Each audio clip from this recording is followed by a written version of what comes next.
Banaras, Ganga Amati, Turen Torbangi City, Mafamas da Lerami, Anjali Hairiba nupi macha asi, Mahak yamna ing tablami amati, icham toujarammi.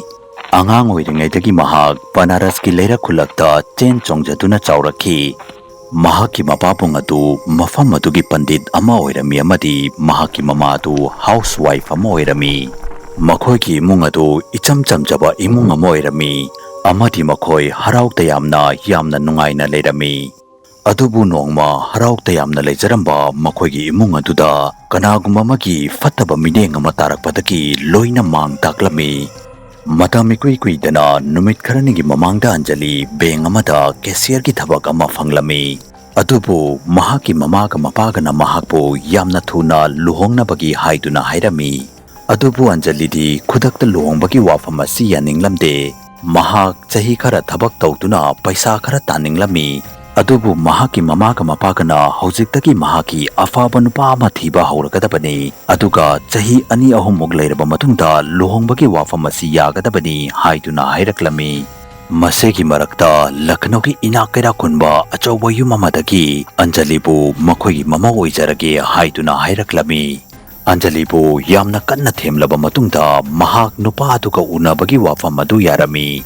Numit nini muki matungda makhoigi khuraba amati piklaba lambi aduda ahanba oina yamna chaurba amati sanglaba amuba machugi gari ama laklami.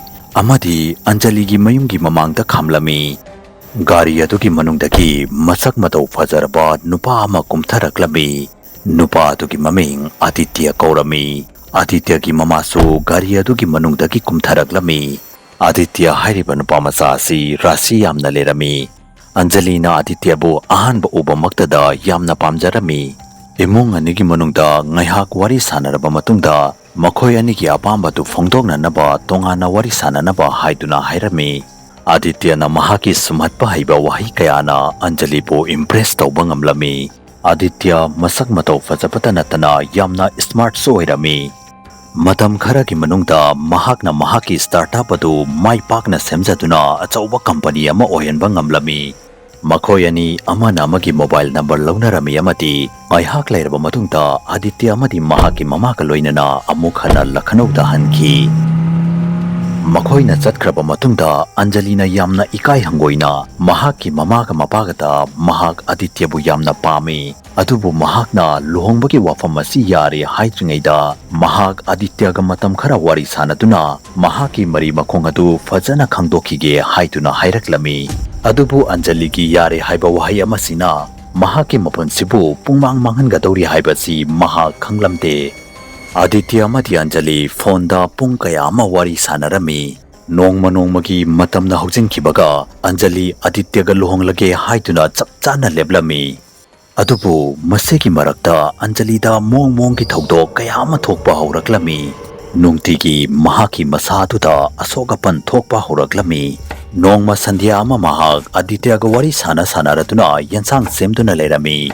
Adubu ikang kautana mahaki makudatuda thangna lenkiduna yamna thina soglami. Mathangi numitasu office ta famna thabak suduna leiringaida ikang kautana makhong adu yamna thina leitheklami. Masidagi hena sathiba amati nongma Anjali na nungtigi adumna office ta famduna thabak suduna leiringaida ising khauranglapdagi mahaki dek satudagi haugatuna khara mamangda chatpaga mahaki dek satugi mathakta ceiling fan adu nanthokuna taraklami. Anjali numitadu uchinna china sibadagi hingki. Karigumba second ani muki mamangda mafam adudagi haugatuna thoglaklamdrabadi ceiling fan adu mahaki makokta tarambasu yai. Mahakna kiba amadi fingerpadu ubada mahaki manager aduna numitadu mahakpu mayumda nganna halanki. Numitadugi sandhyada Mahakna mayum yauraklaba matungda yum adugi manung adu pungmammamduna lerami. Mahakna may laktaba oiramgani haiduna khalami. Mafam aduda may chatpagi wafam asi ichamchamba wafam oirami. Aikhoigi Manipurga chap manarami. Anjali na mahaki mobile gi light adu on tawduna thalami amati mahaki ka manungda fi hongtokpa changki. Ka manungdagi thoklaklaba matungda Mahakna mahaki mamaga mapaga bu kaurami. Adubu kanamatana khumlaklamde. Maduda Mahakna Chakhumda Changduna Yenglobada Mahaki Mamatu Amambada Chakhumaduki Kachinamada Leptuna Mai Chaktuna Leiba Guest Stobatuda Munna Yengduna Leptuna Lerami Anjali Mamagi Matodu Ubada Pungangaklami Mahakna Mamabu Amog Maningdagi Kaurami Adubu Mahaki Mamana Yamna Sauna Aingondagi Thabna Layu Haituna Hairaklami Anjali confirm mama khanglamde Mahaki mamana mangondagi thapna layu hairiba si kanadano haiduna khalami Anjali amukasu mama bu kauduna Mahaki mobile phone gi light adu thanduna mama da onsilami light adu gi mangaladuna Mahaki mama gi mamaida tabaga Mahaki mama du yamna kanna lauraklami amadi khudakta mafam adu da wanthaki Anjali chakhumdagi chenthokiduna Mahaki mababu koithi thirami Mahakna Mahaki mapabong atu yung atuki laisang atuki mamangda famduna laiso nama sonduna lairamba thengnaki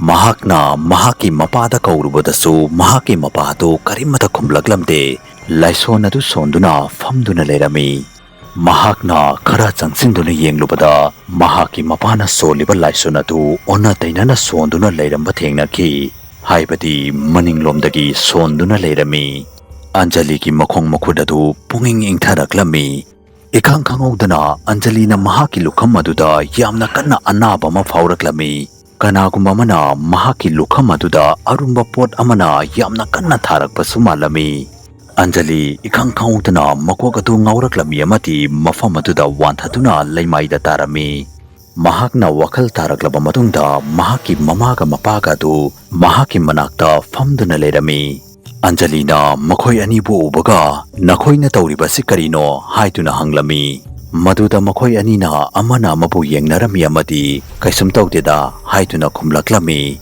tasengna makidi thokdoksing asi Anjalida thokpa oirami makhoina mahakpu mahaki ka manungda wanthaduna taduna leiramba thengnaki madu khanglaklaba matungda Anjali confirm ama khanglamde Mahakna fatbamang mangbadi nateko haituna khalami Yamna luriba wafamdi Mahaki ka manungda wanthaduna leiramlibasi karamna oithokadawribano numit aduki nungdangda Mahakna phone tawduna Aditya da wafam asin loina tamlami wafam adu taraba matungda Aditya tuminna leikhi ngayhak leiraba matungda Mahakna Anjali da masai pumnamagasi mangonda karigi thoglibano haibadu Mahak khangi haiduna hairaklami Aditya na khonjeladu khara tablapna Anjali da Mahak masigi maramda khanduna hena kiganu amadi numit nini humnigi matungda Mahak unaduna loina hairage haiduna hairaklami kolatuki matungda Anjali ki thamoida karigma nungaitaba ma fawba horaklami